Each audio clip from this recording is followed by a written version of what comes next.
ನಾವು ಫಲಾಪೇಕ್ಷೆಯಿಂದ ಕರ್ಮವನ್ನು ಮಾಡಬಾರ್ದು. ನೀವು ಸತ್ಪಾತ್ರಕ್ಕೆ ದಾನ ಮಾಡಿದ್ರೆ ಒಂದು 100 ರೂಪಾಯಿ ಕೊಟ್ಟರೆ ನಿಮ್ಗೆ 1000 ರೂಪಾಯಿ ಪ್ರತಿಫಲ ಹೇಳಿದ್ದಾನೆ. ಸತ್ಪಾತ್ರಕ್ಕೆ ದಾನ ಮಾಡಿದ್ರೆ ಇಂಥ ಪ್ರಾಣಿಗಳನ್ನು ಅವ್ರು ಕ್ಷತ್ರಿಯರು ಪಾಂಡವರು ಅವರು ಹತ್ಯೆ ಮಾಡಿ ಅದನ್ನು ತಂದು ಬೇಯಿಸಿ ಈ ಋಷಿಗಳೆಲ್ಲ ಬ್ರಾಹ್ಮಣರೇ ಅವರಿಗೆಲ್ಲ ಭೋಜನವನ್ನು ಮಾಡಿಸ್ತಾಯಿದ್ರು. ಆಗಿನ ಕಾಲಕ್ಕೆ ಶ್ರಾದ್ದದಲ್ಲೂ ನಮ್ಮ ವೈದಿಕ ಬ್ರಾಹ್ಮಣರಲ್ಲಿ ಮಾಂಸಾಹಾರ ಇತ್ತು. ವೈತರಣಿ ನದಿ ಅನ್ನೋದು ರಕ್ತ ಕೀವು ಮಾಂಸಗಳಿಂದ ಕೂಡಿದಂತಹ ಒಂದು ಘೋರವಾದ ನದಿ. ಅದನ್ನು ದಾಟಕ್ಕೆ ಸಾಧ್ಯವೇ ಇಲ್ವಂತೆ. ಯಾವುದೇ ವ್ರತಾದಿಗಳನ್ನು ಮಾಡೋ ಅವಶ್ಯಕತೆ ಇಲ್ಲ. ಹಬ್ಬ ಹರಿದಿನಗಳ ಆಚರಣೆ ಇಲ್ಲ. ಅಣ್ಣ ತಮ್ಮದ 3 ಜನನೋ 4 ಜನನೋ 5 ಜನನೋ ಇರ್ಬೋದು. ಆಸ್ತಿ ಭಾಗವಾಗಿದ್ದರೆ ಅಭಾವದಲ್ಲಿ ಇವೆಲ್ಲ ಬೇರೆ ಬೇರೆ ಮಾಡ್ಬೋದು. ಜ್ಯೇಷ್ಠ ಇದ್ದಾಗ ಜೊತೆಯಲ್ಲಿ ಮಾಡಿದ್ರೆ ಆತ ಒಬ್ಬ ಮಾಡಿದ್ದು ಸಹ ಆ ಫಲ ಎಲ್ಲ ಇವರು 3 ಜನಕ್ಕೂ ಬರುತ್ತೆ.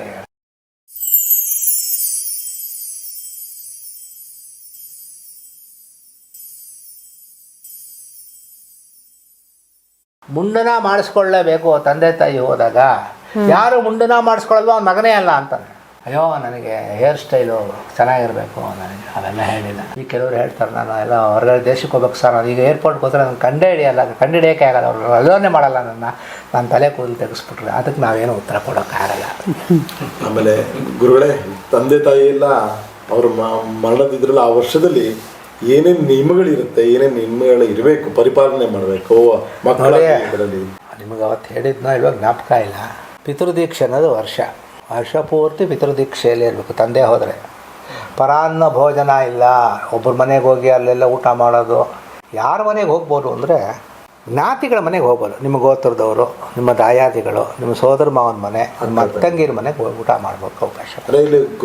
ಅದೇ ಬಿಟ್ಟು ಬೇರೆಯವ್ರ ಮನೆಗೆ ಭೋಜನ ಮಾಡೋಕ್ಕೆ ಅವಕಾಶ ಕೊಟ್ಟಿಲ್ಲ ಗುರುಗಳೇ. ಅಂದರೆ ಇವಾಗ ಬೇರೆ ಈಗ ಪರಾನ್ನ ಅಂದರೆ ಅನ್ನ ಅಂತನೋ ಅಥವಾ ಕಾಫಿ ಕುಡಿಯೋಕ್ಕೂ, ಯಾಕಂದ್ರೆ ಇದೆಲ್ಲ ಕೆಲವು ಸಿಂಪಲ್ ಕ್ವಶನ್ಸ್. ಕಾಫಿ ಅನ್ನೋದು ಆ ಕಾಲದಲ್ಲಿ ಇರಲಿಲ್ಲ. ಸರಿ, ಅಲ್ಲ ಬೇರೆ ಒಂದು ಹಾಲುಗಳ ತಗೊಳಕ್ಕೂ ಊಟ. ಪರಾನ್ನ ಅಂದ್ರೆ ಏನು, ಊಟ ಅಂತ ಅರ್ಥನೋ ಅಥವಾ ಹೇಗೆ ಅದು ಗುರು? ಅನ್ನ ಅಂದ್ರೆ ಎಲ್ಲವೂ ಅನ್ನವೇ. ನೀವು ತಿಂಡಿ ತಿಂದ್ರು ಅನ್ನವೇ. ಅನ್ನ ಅಂದ್ರೆ ಅಕ್ಕಿಲಿ ಮಾಡಿರೋದು ಮಾತ್ರ ಅನ್ನ ಅಲ್ಲ. ನೀವು ಉಪಹಾರ ಮಾಡೋದು ಅನ್ನವೇ. ಆದ್ರೆ ಕಾಫಿ ಟೀಗೆಲ್ಲ ಅದಕ್ಕೆಲ್ಲ ನಾವು ಅದಕ್ಕೆಲ್ಲ ಪರಿಗಣಿಸಲ್ಲ. ಅದನ್ನ ತಾಯಿ ಹೋದ್ರೆ ಷಾಣ್ಮಾಸೆ ಮಾತೃ ದೀಕ್ಷಂಚ 6 ತಿಂಗಳು ಮಾತ್ರ ತುಂಬಾ ನಿಯಮವಾಗಿರ್ಬೇಕು ತಾಯಿ ಹೋದ್ರೆ.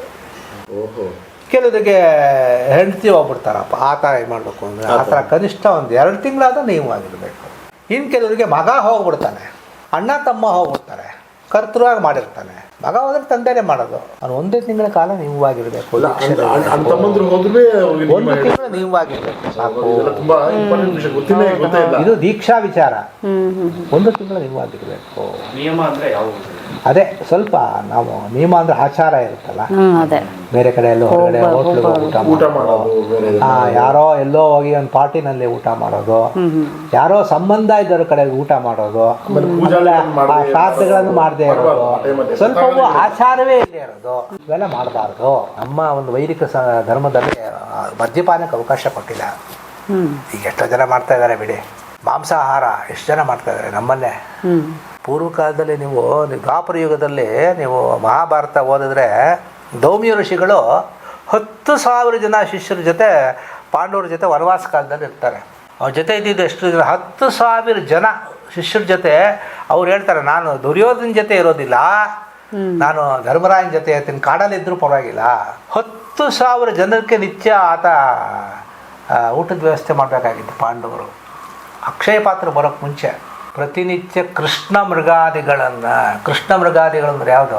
ಜಿಂಕೆ, ಇಂಥ ಪ್ರಾಣಿಗಳನ್ನು ಅವರು ಕ್ಷತ್ರಿಯರು ಪಾಂಡವರು ಅವರು ಹತ್ಯೆ ಮಾಡಿ ಅದನ್ನು ತಂದು ಬೇಯಿಸಿ ಈ ಋಷಿಗಳೆಲ್ಲ ಬ್ರಾಹ್ಮಣರೇ ಅವರಿಗೆಲ್ಲ ಭೋಜನವನ್ನು ಮಾಡಿಸ್ತಾಯಿದ್ರು.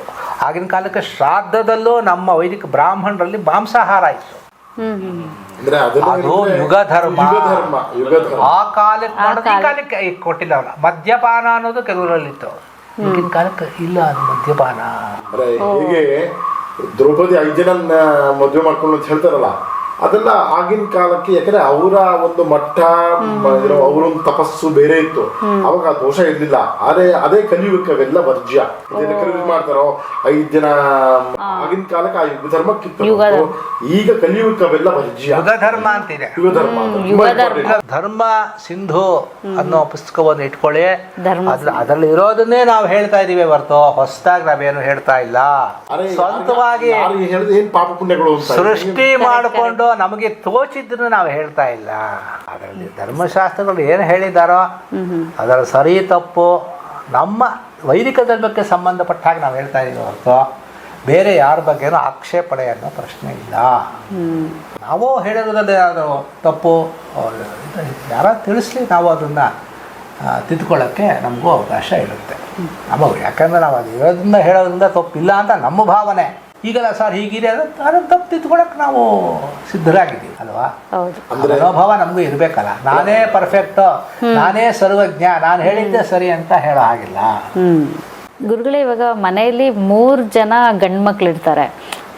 ಹೀಗೆ ಮುಂದುವರಿತಾ ಮನಸ್ತಾಪಗಳಾಗಿ ಒಬ್ಬೊಬ್ಬರೂ ತಂದೆಯ ಒಂದು ಶ್ರಾದ್ದವನ್ನು ಒಬ್ಬೊಬ್ಬರು ಒಂದು ಸಪ್ರೇಟ್ ಆಗಿ ಮಾಡುವಂತಹ ಒಂದು ಇವಾಗ ಪರಿಸ್ಥಿತಿ ಬಂದಿದೆ ಅಂತ ನನ್ಗೆ ಅನ್ಸುತ್ತೆ. ಸೊ ಈ ಒಂದು ಪರಿಸ್ಥಿತಿಯಲ್ಲಿ 3 ಜನ ಅಣ್ಣ ತಮ್ಮಂದ್ರು ಒಟ್ಟಿಗೆ ಮಾಡಬೇಕಾ ಶ್ರಾದ್ದವನ್ನು, ಇಲ್ಲ ಈಗ ಸಪ್ರೇಟ್ ಆಗಿ ಮಾಡ್ಕೊಂಡು ಹೋದ್ರೂ ಯಾವ ರೀತಿಯಾದ ಒಂದು ಫಲ, ಅದು ಯಾವ ರೀತಿ ಶ್ರೇಯಸ್ ಆಗುತ್ತಾ ಇಲ್ವಾ? ಅದಕ್ಕೇನು ಉತ್ತರ ಕೊಡ್ತಾನೆ ಅಂದರೆ,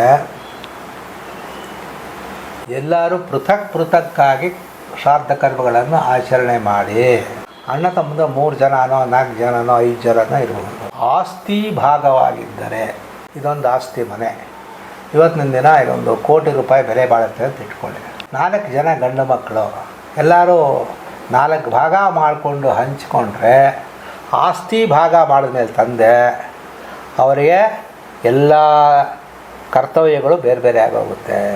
ಪ್ರತಿ ವರ್ಷ ಶ್ರಾದ್ದವನ್ನು ಅವ್ರವ್ರ ತಂದೆಯ ಶ್ರಾದ್ದವನ್ನು ಅವರು ಪ್ರತ್ಯೇಕ ಪೃಥಕ್ ಬೇರೆ ಬೇರೆಯಾಗಿ ಮಾಡ್ಕೋಬಹುದು. ಆದರೆ ಪ್ರತಿಯೊಬ್ಬರು ಒಟ್ಟಾಗೆ ಮಾಡ್ಕೊಂಡು ಬರ್ತಾ ಇದ್ರೆ ಜ್ಯೇಷ್ಠ, ಅದರಲ್ಲಿ ಔರಸ ಪುತ್ರ, ಜ್ಯೇಷ್ಠ ಪುತ್ರ ಅವನ ಜೊತೆಯಲ್ಲಿ ಮಾಡಿದ್ರೆ ಈ 3 ಜನಕ್ಕೂ ಜ್ಯೇಷ್ಠ ಪುತ್ರ ಮಾಡಿದ್ರೆ ಏನು ಫಲ, 3 ಜನಕ್ಕೂ ಅವ್ರ ಜೊತೆಲಿದ್ರೆ ಆ ಫಲ ಬಂದ್ಬಿಡುತ್ತೆ ಅಂತ ಹೇಳ್ತಾರೆ. ಅವ್ರು ಬೇರೆ ಬೇರೆ ಮಾಡೋ ಅವಶ್ಯಕತೆ ಇಲ್ಲ. ಆಸ್ತಿ ಬೇರೆ ಆಗಿದ್ದರೂ ಸಹ ಜ್ಯೇಷ್ಠನ ಅಭಾವದಲ್ಲಿ ಇವೆಲ್ಲ ಬೇರೆ ಬೇರೆ ಮಾಡ್ಬೋದು. ಜ್ಯೇಷ್ಠ ಇದ್ದಾಗ ಜೊತೆಯಲ್ಲಿ ಮಾಡಿದ್ರೆ ಆತ ಒಬ್ಬ ಮಾಡಿದ್ದು ಸಹ ಆ ಫಲ ಎಲ್ಲ ಇವರು 3 ಜನಕ್ಕೂ ಬರುತ್ತೆ. ಅದ ಕಾರಣ ಅದನ್ನು ಬೇರೆ ಬೇರೆ ಮಾಡಿದ್ರು ಅದಕ್ಕೆ ಅವಕಾಶ ಕೊಟ್ಟಿದ್ದಾನೆ. ಮಾಡಿ ಆಸ್ತಿ ಭಾಗವಾಗಿದ್ರೆ ಬೇರೆ ಬೇರೆಯಾಗಿ ನೀವು ಶ್ರಾದ್ದಾದಿಗಳನ್ನು ಮಾಡಿ. ಆಸ್ತಿನೇ ಇಲ್ಲ ಆಗ ಭಾಗನೂ ಆಗಿಲ್ಲ, ಅವಾಗ ನಾವು ಆ ಥರ ಮಾಡಿದ್ರೆ ತಪ್ಪಿಲ್ಲ, ಮಾಡ್ಬೋದು, ಬೇರೆ ಬೇರೆ ಮಾಡ್ಬೋದು. ಆದರೆ ವರ್ಷ ಪೂರ್ತಿ ಮಾತ್ರ, ಹೋದ ವರ್ಷದಲ್ಲಿ ಮಾತ್ರ ಒಟ್ಟಾಗಿ ಮಾಡಿ.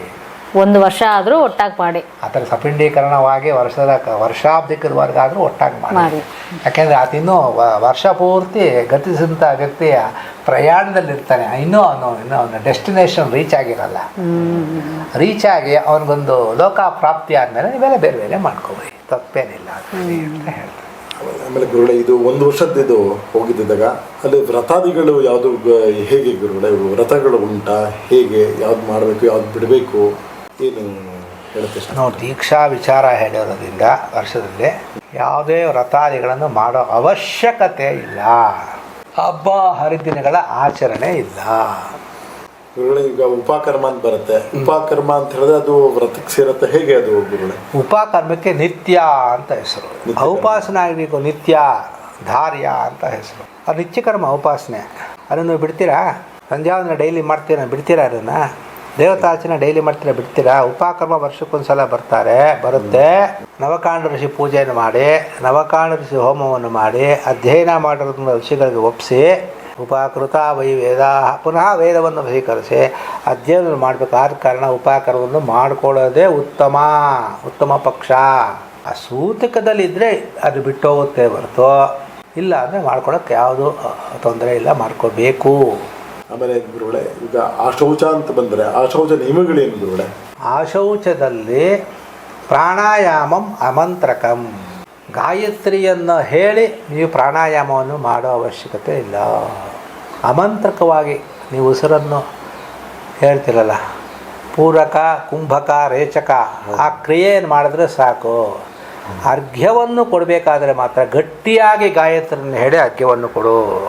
ಮಾರ್ಜನೆ ಮಂತ್ರಗಳನ್ನು ಮನಸ್ಸಿನಲ್ಲಿ ಹೇಳ್ಕೊಂಡು ಪರೋಕ್ಷ ಮಾಡ್ಕೊ, ಗಟ್ಟಿಯಾಗಿ ಹೇಳಬೇಡ. ಇದು ಆಶೌಚದ ನಿಯಮಗಳು. ಮಿಕ್ಕಿದ್ದೆಲ್ಲ ಅದೆಲ್ಲ ಗೊತ್ತೇ ಇದೆ ನಿಮಗೆ. ಸುತ್ತಕೋನು ಯಾವ ರೀತಿ ಆಚರಣೆ ಶೌಚಗಳಲ್ಲಿ ಈಗ ಹಾಸಿಗೆ ಮೇಲೆ ಮಲ್ಕೋಬಹುದೇ ಅಥವಾ ಚಾಪೆ ಮೇಲೆ ಮಲ್ಕೋಬೇಕು? ಹೇಗೆ ಮುಟ್ಕೊಳ್ಳೋ ಹಾಗೆ ಇಲ್ವಲ್ಲ. ಮುಟ್ಕೊಂಡ್ರೆ ಪುನಃ ಅದು ಶುದ್ಧಿ ಆಗಬೇಕು, ಪುಣ್ಯ ಆಗಬೇಕು. ಅದು ಸಾಧ್ಯ ಇಲ್ಲ, ಪರಿಪಾಲನೆ ಮಾಡ್ತಾ ಇಲ್ಲ. ನಾವು ಇಷ್ಟೆಲ್ಲ ಮಾತಾಡೋದು ನಮ್ಮ ಮನೇಲೇ ಅದನ್ನು ನಾವು ಆಚರಣೆ ಮಾಡೋಕ್ಕೆ ಕಷ್ಟ ಆಗ್ತಾ ಇದೆ. ಅದಕ್ಕೋಸ್ಕರ ಅದಕ್ಕೆಲ್ಲ ಅವಕಾಶನೇ ಕೊಟ್ಟಿಲ್ಲ, ಪ್ರತ್ಯೇಕವಾಗಿರುವಂತಾನೆ ಹೇಳಿದ್ದಾನೆ. ಅದು ಎಷ್ಟರ ಮಟ್ಟಿಗೆ ಸಾಧ್ಯ ಅನ್ನೋದು ನಾವೇ ಪ್ರಶ್ನೆ ಮಾಡ್ಕೋಬೇಕು ಅಷ್ಟೇ. ಅಂದ್ರೆ ಏನು, ಚಾಪೆ ಮೇಲೆ ಮಲ್ಕೋಬೇಕು, ಆಮೇಲೆ ಯಾವ್ದನ್ನು ಮುಟ್ಕೊಳ್ಳಂಗಿಲ್ಲ ಇರಲಿ. ಅದು ಬಿಡಿ, ಕರ್ತೃವಿನ ನಿಯಮ. ಚಾಪೆ ಮಲ್ಕೋಬೇಕು, ಹಾಸಿಗೆ ಮೇಲೆ ಮಲ್ಕೋಬಾರ್ದು. ಶೌಚಾದಿಗಳಲ್ಲಿ ಹಾಸಿಗೆ ಮುಟ್ಟ ಹಾಸಿಗೆಗಳ ಬಟ್ಟೆಗಳಿಗೆ ಒಗೆಯಕ್ಕಾಗಲ್ಲ, ಮಾಡೋಕ್ಕಾಗಲ್ಲ, ತುಂಬ ಕಷ್ಟ ಆಗುತ್ತೆ ಅವೆಲ್ಲ. ಹೊಸ ಅವೆಲ್ಲ ಬೇಡ. ಅದಷ್ಟು ಎಷ್ಟು ನಿಯಮ ಸಾಧ್ಯವೋ ಅಷ್ಟು ನಿಯಮ ಮಾಡು. ಆಮೇಲೆ ಇದೇ ಗುರುಗಳೇ, ಈ ದಾನಾದಿಗಳ ಬಗ್ಗೆ ಹೇಗೆ ಗುರುಗಳೇ? ದಾನಾದಿಗಳ ಬಗ್ಗೆ ವೈತರಣಿ ಗೋದಾನ ಅಂತ ಬರುತ್ತೆ. ಹೋದ ವರ್ಷದಲ್ಲಿ 6ನೇ ತಿಂಗಳಿನಲ್ಲಿ ಅವನು ವೈತರಣಿ ನದಿಯನ್ನು ಹತ್ರ ಸಮೀಪ ಬರ್ತಾನೆ. ವೈತರಣಿ ನದಿ ಅನ್ನೋದು ರಕ್ತ, ಕೀವು, ಮಾಂಸಗಳಿಂದ ಕೂಡಿದಂತಹ ಒಂದು ಘೋರವಾದ ನದಿ. ಅದನ್ನು ದಾಟಕ್ಕೆ ಸಾಧ್ಯವೇ ಇಲ್ವಂತೆ. ಯಾರು ಅದನ್ನು ದಾಟಿಸ್ತಾನೆ ಅಂದರೆ ಪುತ್ರನಾದವನು ದಾಟಿಸ್ತಾನೆ. ಯಾವಾಗ ಅಂದರೆ ಯಾರು ಗೋದಾನವನ್ನು ಮಾಡುತ್ತಾರೆಯೋ, ಸವತ್ಸಾಕ ಗೋದಾನ, ಹಸು ಕರು ಅಂತಂದು ಪೂಜೆ ಮಾಡಿ, ದಾನ ತಗೊಳ್ಳೋಂಥ ಬ್ರಾಹ್ಮಣನ್ನು ಕರೆದು ಕೂರಿಸಿ ಅವನಿಗೂ ಪೂಜೆ ಮಾಡಿ, ಗೋಪುಚ್ಛವನ್ನು ಹಿಡ್ಕೊಂಡು ತುಳಸಿ ದಳ, ತಾಂಬೂಲ, ದಕ್ಷಿಣ ಸಹಿತ ಯಮದ್ವಾರೆ ಮಹಾಘೋರೆ ತಪ್ತಾ ವೈತರಣಿ ನದಿ ತಾಂ ತರ್ತುಂ ಗಾಂ ಪ್ರದಾಸ್ಯಾಮಿ ಉತ್ತಾರಯ ಸುಖೇನ ಚ ಅಂತೇಳಿ ಸುಖವಾಗಿ ನೀನು ವೈತರಣಿ ನದಿಯನ್ನು ದಾಟುವಂಥ ಸಂಕಲ್ಪ ಮಾಡಿ, ಸತ್ಪಾತ್ರನಾದ ಶ್ರೋತ್ರಿಯನಾದವನಿಗೆ ಕೊಟ್ಟಂತಹ ದಾನದಿಂದ ಆತ ವೈತರಣಿಯನ್ನು ದಾಟಕ್ಕೆ ಸಾಧ್ಯವೇ ಬರ್ತೋ, ಇಲ್ಲ ದಾಟಕ್ಕೆ ಸಾಧ್ಯವೇ ಇಲ್ಲ ಆ ನದಿಯ ಅಂಥ ಒಂದು ಘೋರವಾದ ನದಿನಲ್ಲೇ ಯಮದೂತರು ಅವನು ಎಳ್ಕೊಂಡು ಹೋಗ್ತಾರಂತೆ.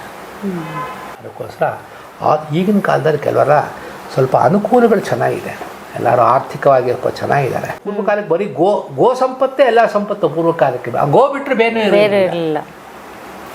ನೀನು ಎಷ್ಟು ಶ್ರೀಮಂತ, ಎಷ್ಟು ಗೋವಿದೆಯೋ ಅಷ್ಟು ಶ್ರೀಮಂತ ನೀನು. ಇವಾಗ ಹಂಗಲ್ಲ. ಎಷ್ಟು ಸೈಟ್ ಇದೆ, ಎಷ್ಟು ಮನೆಗಳಿದೆ, ಎಷ್ಟು ಎಕರೆ ಜಮೀನಿದೆ, ಎಷ್ಟು ಬಾಡಿಗೆ ಬರುತ್ತೆ, ಎಷ್ಟು ಸಂಬಳ ಬರುತ್ತೆ ಅಂತ ಇವಾಗ ನಮ್ಮ ಶ್ರೀಮಂತಿಕೆಯನ್ನು ನಾವು ನಿರ್ಧಾರ ಮಾಡ್ತಾ ಇದ್ದೀವಿ. ಆಗಲ್ಲ. ಅವಾಗ ಗೋ ಸಂಪತ್ತೇ ಸಂಪತ್ತು. ಅದಕ್ಕೋಸ್ಕರ ಅಂಥ ಗೋದಾನವನ್ನು ಮಾಡಿದ್ರೆ, ವೈತರಣಿ ಗೋದಾನ ಮಾಡಿದ್ರೆ ಪಿತೃಗಳನ್ನು ಆತ ಉದ್ಧಾರ ಮಾಡ್ತಾನೆ ಅಂತ ಹೇಳ್ತಾನೆ. ಯಥಾಶಕ್ತಿ ಏನಿದೆ ಅದು ಮಾಡ್ಬೋದು. ಅದಕ್ಕೆ ಬೇರೆ ಬೇರೆ ವಿಧಾನಗಳೆಲ್ಲ ಇದೆ. ಅವ್ನಿಗೆ ಯಾವ ರೀತಿ ಸಾಧ್ಯವೋ ಆ ಥರ ಮಾಡಲಿ. ಅಲ್ಲ ಗುರುಗಳೇ, ಅಲ್ಲ ಈಗ ಗೋ ಪ್ರತಿಮೆಯನ್ನು ಮಾಡ್ತಾರಲ್ಲ, ಅದ್ರಲ್ಲಿ ನಿಜವಾಗ್ಲೂ ಫಲ ಉಂಟೆ? ಅದು ಏನು ಮಾಡದೇ ಇರೋಕ್ಕಿಂತ ಸ್ವಲ್ಪ ಫಲ, ಬಿಡೋಕ್ಕಿಂತ ಸ್ವಲ್ಪ ವಾಸಿ ಅಲ್ವೇ? ಅಂದ್ರೆ ಗೋದಾನ ಕೊಟ್ರೇನೆ ಅದು ಗೋದಾನಕ್ಕೊಂದು ಫಲ ಹೇಳಿದ್ದಾರೆ, ಹಿರಣ್ಯದಾನಕ್ಕೊಂದು ಫಲ ಹೇಳಿದ್ದಾನೆ, ತಿಲದಾನಕ್ಕೊಂದು ಫಲ ಹೇಳಿದ್ದಾನೆ. ತಿಲ ಕಾಶ್ಯಪ ಸಂಭೂತ ವಿಷ್ಣೋರ್ದೇಹ ಸಮುದ್ಭವ ತಿಲದಾನ ಅಸಹ್ಯಮ್ಯ ಪಾಪಂ ನಾಶ, ಎಲ್ಲ ಪಾಪಗಳು ನಿವೃತ್ತಿ ಆಗುತ್ತೆ. ಈಗ ನೀವು ಹೇಳಿದ್ರಿ ಸತ್ಪಾತ್ರರಿಗೆ ಕೊಡಬೇಕು ದಾನ ಅಂತ. ಇವಾಗ ನಾವು ದಾನ ಕೊಡಬೇಕಾದ್ರೆ ಅವ್ರು ಸತ್ಪಾತ್ರರ ಇಲ್ವಾ ನಮ್ಗೆ ಗೊತ್ತಾಗೋದಿಲ್ವಲ್ಲ, ಅದು ಹೇಗೆ ದೋಷ ಉಂಟಾಗುತ್ತೆ ಅಲ್ಲ, ಯಾವ ರೀತಿ ಇಲ್ಲ ಅಂದ್ರೆ ಅಂಥವ್ರಿಗೆ ದಾನ ಕೊಡಕ್ಕೆ ಹೋಗಲೇಬಾರ್ದು. ಗೊತ್ತಾದವ್ರನ್ನ ಕರೆಸೇ ದಾನ ಮಾಡಬೇಕು. ಯಾರೋ ಆಚಾರ ವಿಚಾರ ಇಲ್ವೋ, ಮಮಕಾರ ಇರಬಾರ್ದು. ನಾನು ಆಗಲೇ ಹೇಳಿದ್ನಲ್ಲ, ನಮ್ಮ ಮನೆ ಅಳಿಯ, ನಮ್ಮ ಸೋದರ ಅಳಿಯ, ನಮ್ಮ ಸೋದರ ಮಾವ, ಇವಾಗ ನಮ್ಮ ದೂರದ ನೆಂಟರು, ಅವೆಲ್ಲ ಪ್ರಶ್ನೆ ಬರೋದೇ ಇಲ್ಲ ದಾನ ಕೊಡುವಾಗ. ದಾನ ಸತ್ಪಾತ್ರರಲ್ಲಿ ದಾನ ಮಾಡಿದ್ರೆ ಅಕ್ಷಯವಾಗುತ್ತೆ. ನಾವು ಫಲಾಪೇಕ್ಷೆಯಿಂದ ಕರ್ಮವನ್ನು ಮಾಡಬಾರ್ದು. ನೀವು ಸತ್ಪಾತ್ರಕ್ಕೆ ದಾನ ಮಾಡಿದ್ರೆ ಒಂದು 100 ರೂಪಾಯಿ ಕೊಟ್ಟರೆ ನಿಮ್ಗೆ 1000 ರೂಪಾಯಿ ಪ್ರತಿಫಲ ಹೇಳಿದ್ದಾನೆ. ಸತ್ಪಾತ್ರದಲ್ಲಿ ದಾನ ಮಾಡಿದ್ರೆ. ಅಪಾತ್ರದಲ್ಲಿ ದಾನ ಮಾಡಿದ್ರೆ ನೀವು 100 ರೂಪಾಯಿ ಕೊಟ್ಟರೆ ನಿಮ್ಗೆ ಕ್ಷಯ ಆಗುತ್ತೆ, ಹೊತ್ತು ವೃದ್ಧಿ ಆಗಲ್ಲ. ನಿಮ್ಗೆ ಕೊಟ್ಟವ್ರಿಗೂ ಪ್ರಯೋಜನ ಇಲ್ಲ, ದೋಷ. ಅವನ ಪಾಪಗಳ ನಿಮ್ಮತ್ರ ನಿಮ್ಮಲ್ಲಿ ಸೇರ್ಕೊಳ್ಳುತ್ತೆ ಅಂತ. ದಾನ ವಿಚಾರದಲ್ಲಿ ಪಾತ್ರ ವಿವೇಚನೆ ತುಂಬ ಮುಖ್ಯ. ಚಾಪೆ ದಾನ ಮಾಡ್ತಾರೆ, ಪಾದರಕ್ಷೆ ಕೊಡ್ತಾನೆ. ಪಾದರಕ್ಷೆ ಕಂಟಕೋ ಚಿಷ್ಟ ಪಾಷಾಣ ಬಾಧ. ಅವನ ಪ್ರಯಾಣದಲ್ಲಿ ಕಲ್ಲು ಮುಳ್ಳು ಇದರಿಂದ ಕಾಲು ಚುಚ್ಕೋತಾ ಇರುತ್ತೆ. ಇದು ಸತ್ಪಾತ್ರ ದಾನ ಮಾಡಿದ್ರೆ ಅದರಿಂದ ಆ ನೋವಿಂದ ನಿವೃತ್ತಿ ಸಿಗುತ್ತಲ್ಲ. ಸಂಪದ ಭೂಷಣಂ ಛತ್ರಂ ಘರ್ಮಕ. ಬಿಸಿಲು ಅಂದರೆ ಬಿಸಿಲು, ಮಳೆ ಅಂದರೆ ಮಳೆ. ಒಂದು ಛತ್ರಿ ದಾನ ಮಾಡಿದೆ ಅವನಿಗೊಂದು ಯಾವ ಯಮ ಮಾರ್ಗದಲ್ಲಿ ಅವನಿಗೆ ಅದರಿಂದ ಸ್ವಲ್ಪ ರಿಲೀಫ್ ಸಿಗುತ್ತಲ್ಲ, ಎಲ್ಲದಕ್ಕೂ ಒಂದೊಂದು ಅರ್ಥವನ್ನು ಕೊಟ್ಟಿದ್ದಾನೆ, ಸುಮ್ಮನೆ ಕೊಟ್ಟಿಲ್ಲ.